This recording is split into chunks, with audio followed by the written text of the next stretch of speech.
Okay, so this might be the most important lesson so far.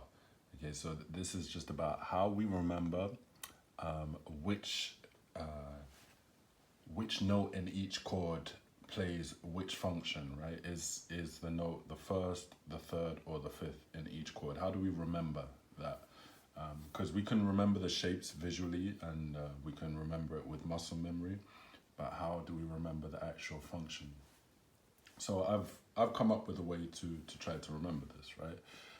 So first things first, we're dealing with the issue, just in case you want to Google any of this stuff, we're dealing with the issue of triad inversions, right? And we could also call them configurations or voicings, okay? Voicings and inversions, these are the most common. These are the most common terms for these. I'm just calling them configurations because it you know, kind of makes sense to me.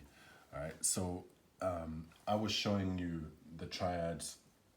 So each triad has three different inversions or three different configurations, right? It can either go first, third, fifth, third, fifth, first, fifth, first, third, right?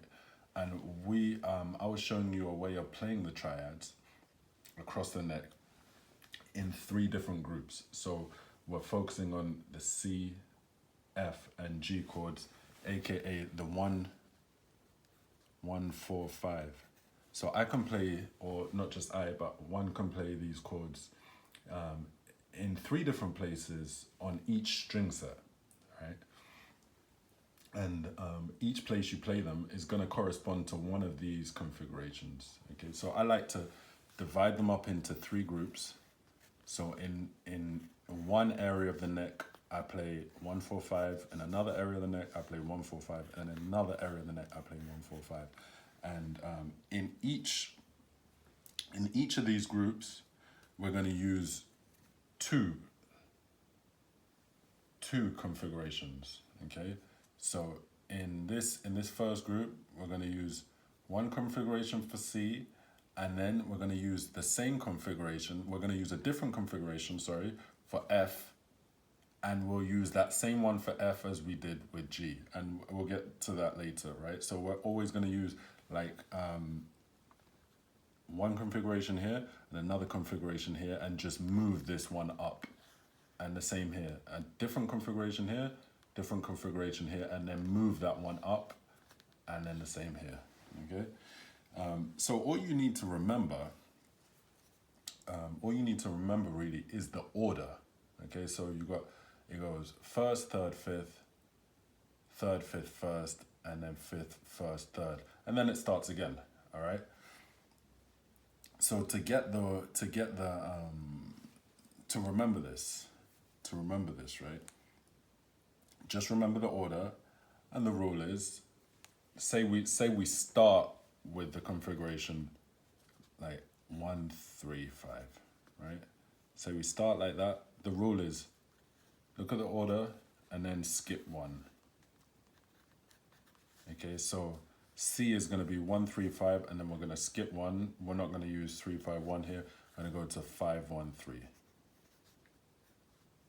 for F, and we're going to go to 5, 1, 3 for G as well, because we're going to just move that shape up a whole step, right?